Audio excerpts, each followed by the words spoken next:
Oi, gente! A gripe espanhola matou mais de 50 milhões de pessoas, isso significa mais mortes do que na Primeira e na Segunda Guerra Mundial, isso daí pensando de forma conjunta.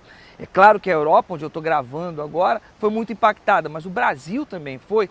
Tivemos um presidente morto por causa da gripe. Estou falando de Rodrigues Alves. A Espanha tem a ver com a gripe? Não.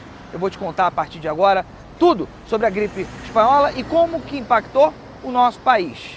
Fica aí. Ninguém sabe como começou a gripe espanhola e logo adianto, ninguém também tem certeza de como terminou.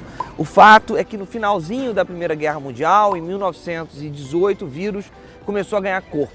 Era 30 vezes mais letal. 1 a cada 20 infectados morria. A doença foi observada pela primeira vez nos Estados Unidos em março de 1918, em um acampamento de militares que estavam se preparando para vir para cá, para a Europa.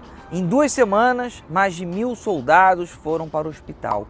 Os motivos eram os mesmos, os diagnósticos eram os mesmos, a catástrofe estava montada. A forma de transmissão era muito fácil, com tosse, espirro, 50% da população mundial tiveram contato com o vírus. 25% apresentaram os sintomas. Aqui em Portugal, é estimado que mais de 100 mil pessoas faleceram. Nessa estatística estão os irmãos Jacinto e Francisco, que tiveram contato com Nossa Senhora de Fátima. Eles estão enterrados aqui, na Basílica da cidade. A guerra, as trincheiras, a debilidade dos conhecimentos médicos, vamos lá, principalmente a falta proposital de informação, isso tudo contribuiu e muito para a multiplicação de vítimas. Por estarmos em guerra, diversos países e suas imprensas controladas não avisavam que estava se passando. Um consenso entre diversos historiadores aponta que só aqui a Espanha ficou sabendo porque era neutra no conflito. Então, informou. Eu estou aqui na Praça 15, aqui, servindo como cenário o chafariz do Mestre Valentim. Nesse espaço daqui, infelizmente, durante séculos, foi um espaço de compra e venda de pessoas escravizadas. A água vinha até aqui, a família real, em 1808, entrou pelo Rio de Janeiro nesse espaço daqui. No Rio de Janeiro, a gripe espanhola atingiu milhares de pessoas. Na então capital da República, no começo as autoridades não levaram a sério. Gripe espanhola? Não. A gripe entrou no Brasil pelo porto do Recife. Alguns dizem que vinda de Dakar, no Senegal, outras dizem que vinda da Inglaterra. Em outubro de 1918 foram registrados mais de 20 mil doentes no Rio de Janeiro. A cidade ficou em pânico. Não tinham médicos, não tinham leitos, não tinham hospitais, não tinha nada. Pense em doentes nas ruas, como estamos aqui, vomitando sangue, pessoas tendo alucinações e não falando lé com cré, várias berrando de dor. Em diversas casas, panos pretos eram colocados na janela. Sabe por quê? Para avisar que tinham vítimas da gripe espanhola ali. Era um aviso para alguém jogar uma comida, que estavam precisando de socorro. Quem ajudou muito nessa situação foram os policiais, foram os lixeiros. O número de mortos foi crescendo de forma absurda.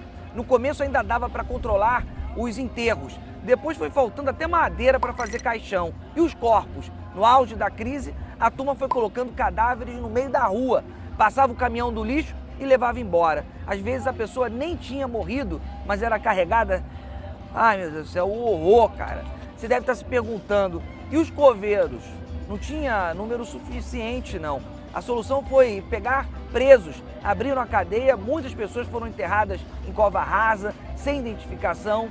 Inacreditável, inacreditável. Entre tantas histórias surreais que eu conheço dessa época, uma envolve os bombeiros.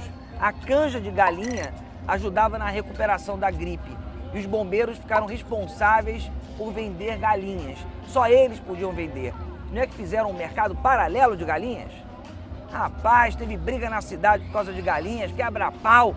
Não é surreal isso? Não é surreal? No Brasil, a situação foi se normalizando pouco a pouco, isso após a chegada de Carlos Chagas. O que ele fez, né? Ele convocou médicos, abriu hospitais de emergência, postos de atendimento espalhados por tudo que é canto, cruzou informações com outros pesquisadores aqui da Europa, nos Estados Unidos. Carlos Chagas chegou a ter a doença, mas conseguiu sobreviver, o que não aconteceu com o presidente eleito Rodrigues Alves. Em Portugal, aqui na Espanha e no resto da Europa, como eu já disse, a doença foi perdendo força e foi sendo controlada no começo de 1919.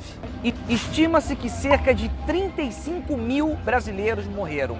Mas quem sobreviveu a esse martírio comemorou o Carnaval de 1919 como se não tivesse fim.